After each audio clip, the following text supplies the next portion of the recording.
I'm Caroline Dowd-Higgins. Thank you for listening to Your Working Life, my podcast series featuring thought leaders in the career and personal growth arena. I know that you spend a significant portion of your life at work, so I'm on a mission to provide you with tools, inspiration, and resources so you can enjoy your career and love your life. And I want to welcome my very special guest, Dr. Kerry Schofield, to the show today. Kerry, welcome. Thank you very much. Hi, nice to be here. Very glad that you're with me today. And Kerry, I'm going to tell our audience a little bit about you. You head up the UK component of Good.co's science team. You're one of the key designers of the psychometric model, contributing more than a decade of research in experimental psychology and statistics.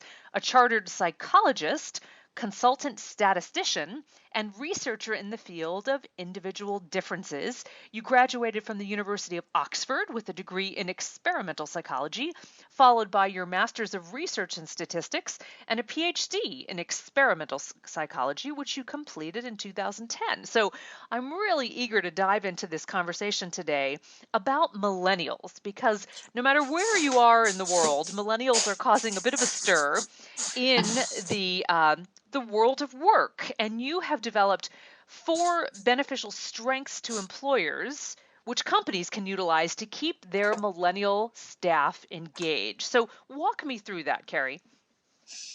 Okay, absolutely. So there are lots of great ways in which millennials contribute to the workforce. I mean, they're a unique group in their flexibility and their optimism and their keenness and interest in meeting challenges.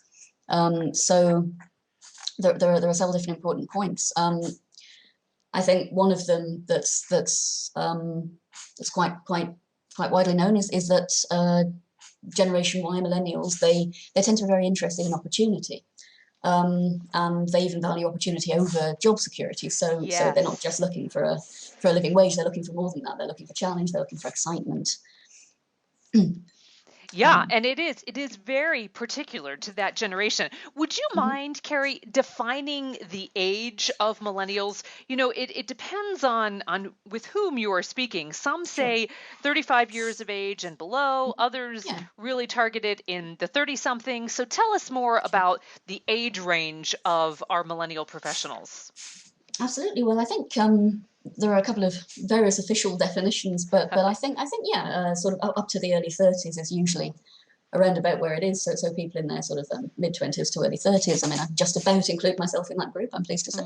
I think in some ways it's a little flexible because it's also a state of mind. I mean, there's nothing to say that people older than their early 30s can't have the same kind of get up and go flexible attitude as millennials. So to an extent, it's just a number, but yeah, around mid-30s. I think it's also important to know that they are really impacting our workforce on a global level. So correct me if I'm wrong, but the last statistic that I have seen is that in 2020, which is not too far down the road, they will be 50% of our workforce, which is quite extraordinary. Yeah, absolutely.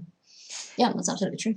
Now, you talk a little bit about how we can support optimism for millennials with mentorship. Would you tell me more about that? Well, I think it's important to support people who are very optimistic and very keen to try new challenges and try new things, and especially in a time when in many different parts of the world there's been a lot of economic problems, a lot of recession, a lot of people struggling to find work and really wanting to throw themselves into it. It's fantastic that there's a group of people who are so incredibly optimistic about their future and they really want to find something that's good for them, that's good for everyone. It's more than just a job. It's something that's they can become engaged with. And so I think keeping them engaged with some kind of mentorship program where they can learn from senior people who are very experienced, and they can take training courses, and they're very open to learning about new technologies and new ways of doing things. So I think taking advantage of that willingness to learn is a very important thing. Have you experienced mentors in your career path? Sure, yeah. From sort of both sides of it. As a PhD student, I had a supervisor And as is usual, you tend to work very closely with one specific person. So, I mean, I've had a couple of mentors in my life who've been, very, very special people to me. We've had a very close relationship, and they've taught me a great deal. And I've also had the chance subsequently to work with younger people, and to try to help them in the way that I was helped during my career. So yeah, I mean, it's very rewarding from both sides of the equation. I agree. I agree. And I have experienced both sides as well. And my question for you as a professional woman in this realm, do you think it's important for millennials to have the courage to ask for someone to be their mentor, if their organization doesn't do that pairing automatically? Absolutely, absolutely. Yeah, I think it is. I think it's definitely a good thing to ask, because often there are opportunities available that people perhaps aren't aware of, or you can create your own opportunities to some extent. And I think work expects a lot from people these days. We're constantly logged in and available, and hours are flexible. A lot's expected from people. So I think it's perfectly fine for them to expect a lot back. And I think mentoring is a really good way to give back to people who are willing to work hard and really rise to meet those challenges. That's great. And we all know that the next evolution of mentorship goes to sponsorship. And that's where a professional really puts their reputation on the line to say, Kerry's amazing, and I want to recommend her for this new opportunity because she's proven her value. So I think mentorship can lead to sponsorship in certain situations. So we want to remind our listeners about that as well. Absolutely, Kerry, absolutely. I'd love to hear more about the opportunity over security value for millennials, right?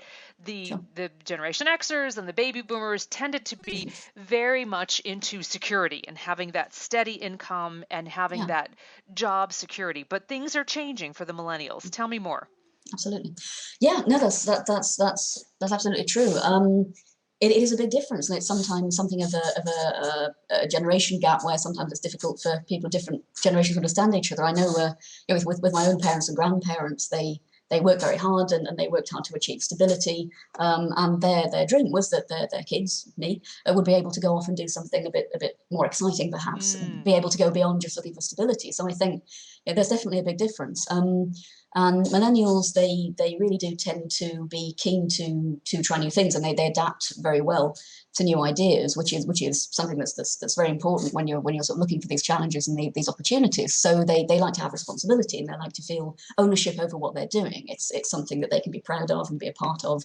It benefits the company as a whole. I mean, it's very, very helpful to everyone for people to be so focused on wanting challenge over just wanting stability. There's nothing wrong with wanting a stable job. I mean, that's kind of the bedrock. That's important to have some degree of security. But I think millennials tend to want to go a little bit further than that, and they're more willing to take risks on something more exciting. exactly. Yeah, I'm so glad you said that because I think that's the beautiful quality that we can all, no matter Mm, what our generation, learn from, right? That opportunity absolutely. to take a risk. I Yeah. also think it's important for millennials to embrace that this flexibility, right, and this mobility in the workforce also gives them a little bit of a competitive edge, to say, look, Sure. I can be adaptable, I can be flexible, I can be nimble, where even 10 years ago, employers saw a lot of mobility as a bit of a red flag or a warning sign. Wow, this person isn't going to stay very long. And that's the norm now. It's okay to Yeah. move around. Would you agree? Oh, absolutely. Yeah. It's this is something that's been modelled in academic research, as well as sort of in field research in real companies. It's definitely a strong movement towards people being much more mobile. And employers are accepting this. I mean, it used to be that you went into a job, you got an apprenticeship or something, and you stayed with that job for life. But that Forever. doesn't happen Right. very often these days. Yeah, it doesn't happen very often these days. And of course, there's perhaps something to be said for that kind of stability if that's what you're looking for. But there's just so much more these days, and we're so much more in connection with each other, and we've got the internet, and everyone can see what everyone else is doing, Hmm. and everyone wants more of everything, really. They want to experience so many more things. They're just not happy to stay in one job, no matter how good it is. They want to try and really expand their horizons, I think. Well, and I think that's really comforting too, because as someone who is now in Generation X, I can say I am not doing the same thing I did when I was of the millennial age. I've changed my career, pardon me, quite dramatically. And that's a comfort to know that you can change your mind. And I think often young professionals feel like they have to lock in right away to that Mm. one and only job, and that's not the case. No, it's definitely not. I mean, when you go to a job interview, often people will say, what's your plan? What's your 5-year plan, maybe? But they won't usually say what's the plan for the next For the 50 rest of your years. life. Exactly. Yeah. There is a lot more flexibility, and I think that's great. I mean, it means that people are really taking kind of taking joy in the jobs that they're doing, the I different agree. paths it can take them down. And because people are, I mean, quite simply, we're living longer and we're True. healthy for longer these days, and it means that people have got so much longer, to spend their lives doing things that they enjoy and things that are of interest to them. And it's not that unusual these days for people to start a second career after they've retired. So, Exactly. so many Exactly. opportunities. It's not just millennials. It's kind of everybody getting in on Hmm. this. Anyone can do anything kind of approach. It's brilliant. I agree. I agree. So, Kerry, the next concept is leadership, and this is so important, and it Yeah. rings especially true in my world. I do a lot of leadership and executive coaching, but our millennials are really hungry for this. They want it fast, and I think that's a terrific thing. I also see them as the succession plan for leadership roles. The baby boomers are finally starting to retire, and that's wonderful for them. And it's time for millennials to step up to the plate and take leadership roles. So, walk us through what it's like as a young leader to assume these new leadership roles. Sure. Uh, Excuse me.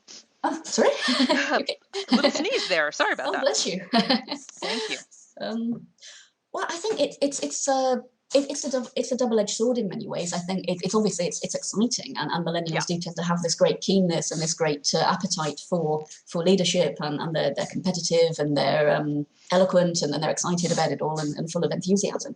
Of course, it's also quite a scary thing because Yeah. people are also tending to move into these senior jobs quite young, because they're so vigorous and competitive, and they want to get on. I mean, you get some quite young people doing some really responsible jobs with a lot of people reporting to them. And I mean, it takes a strong personality to be a good leader. I mean, it's not an easy thing. You've got to have a lot of humility as well as a lot of confidence. I think Hmm. you've got to have a good balance of that. And I think it's a difficult thing, but it's for people in that sort of group. I mean, yeah, they're absolutely coming into their own now, and I think it's very important to have a kind of passing of the torch. I think within companies and across generations. And that comes back to the mentorship issue, of course, where it's very important for senior people who are perhaps moving towards retirement to stay around long enough to give the upcoming millennials lots of good advice, and because some advice is timeless. I mean, there's lots of new Right. technology, new approaches, everything's different, but in some ways, people are still very much the same. Human nature is very much the same, and being a leader is as much about human nature as about technology and finances and resources.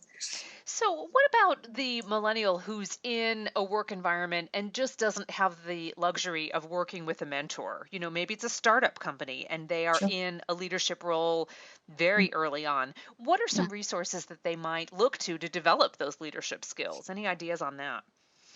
Sure. I mean, I think the great thing about millennials is that they tend to be very open to learning by doing, which is the only really good way to learn. So they're very willing to throw themselves in and make mistakes and have a try. And I think the best resource is the people around you. I mean, if you're a sort of a CEO in a startup, to build a good team or to become part of a good team is absolutely vital, and you can learn from each other. I mean, being in a startup myself, it's a wonderful experience where everybody's just kind of pitching in and trying new things and getting their hands dirty and really sort of coming together as a group. But there are plenty of more formal resources available as well. I mean, there are so many online resources. There are webinars and there are ebooks and there are courses, and a lot of brilliant free stuff that you can do. Yes. And that's all brilliant. That's all very helpful. And of course, there are things like Techstars where you can go on kind of intensive courses in management and development.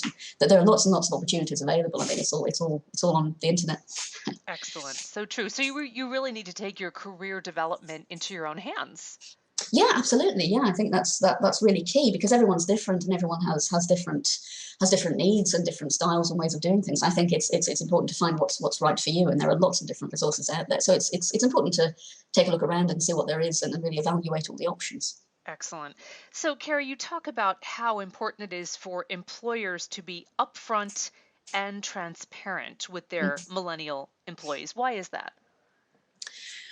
Well, I think it's being upfront and transparent in general is something that's always very important, but particularly for millennials, they're used to being connected and wired into everything. They're used to everything happening straight away. They're not used to having to wait for letters to come through the post. Even. I mean, Right. every aspect of life is faster. So they don't want to sit around and wait for a 6-month performance review. I mean, they might not even want to be in the company for 6 months. So immediate feedback and transparency about processes.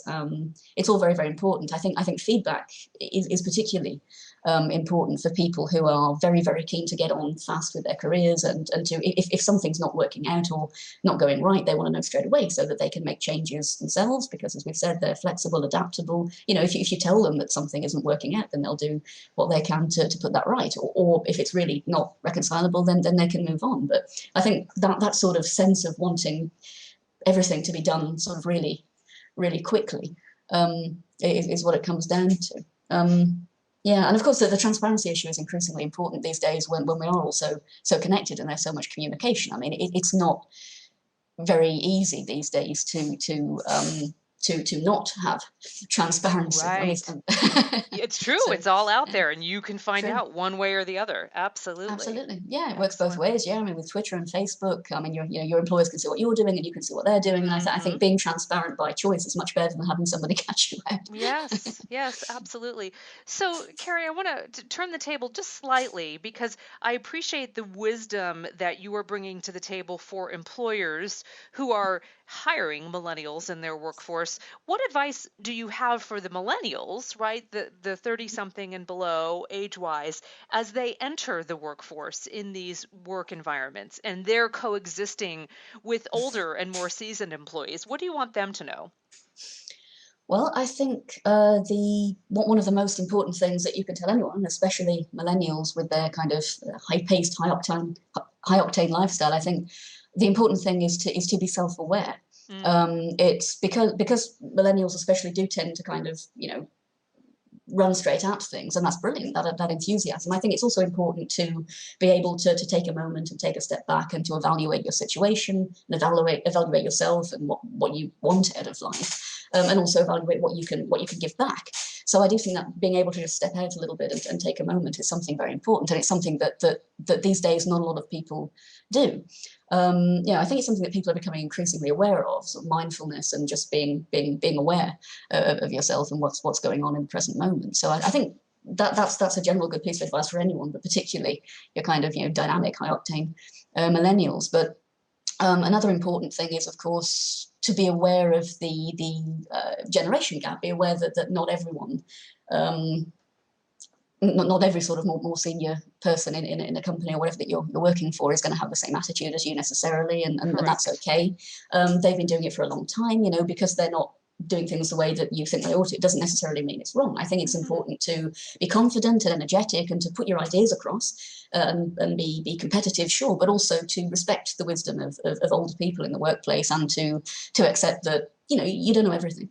You can't possibly know everything, and there's plenty more to learn. So I think be open-minded, be open to other people's ideas, and just as well as you shouldn't stick to a tradition just because it's a tradition, there's also on the flip side that don't fix something that's not broken. Change is Exactly. neutral.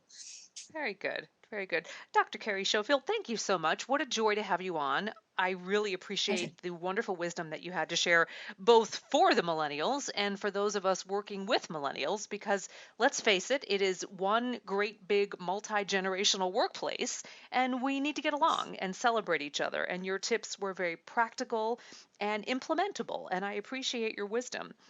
Dr. Thank you. Carey, how can we follow you online? Do you want to share any of your social media links or the In Good Co website? Yeah, sure. Absolutely. I mean, I would, yeah, if people are interested in these kind of issues of individual differences in the workplace, I would encourage them to go to www.good.co or to check out our app. If you've got an Apple, just go to the App Store and check out Goodco. You can follow me on LinkedIn and ResearchGate, which is a sort of academic version of LinkedIn. Wonderful. Um, so, That's yeah, great. Wonderful. Well, we will definitely take advantage of that. And again, thank you so much for your time and expertise today. thank you. It's been a pleasure. And I want to thank you all for tuning into Your Working Life, where my goal is to help you design your career destiny so it doesn't happen by default. true career and life satisfaction is possible, and it's time to embrace what you love doing so you can do more of it. I'm Caroline Dowd-Higgins. Take good care.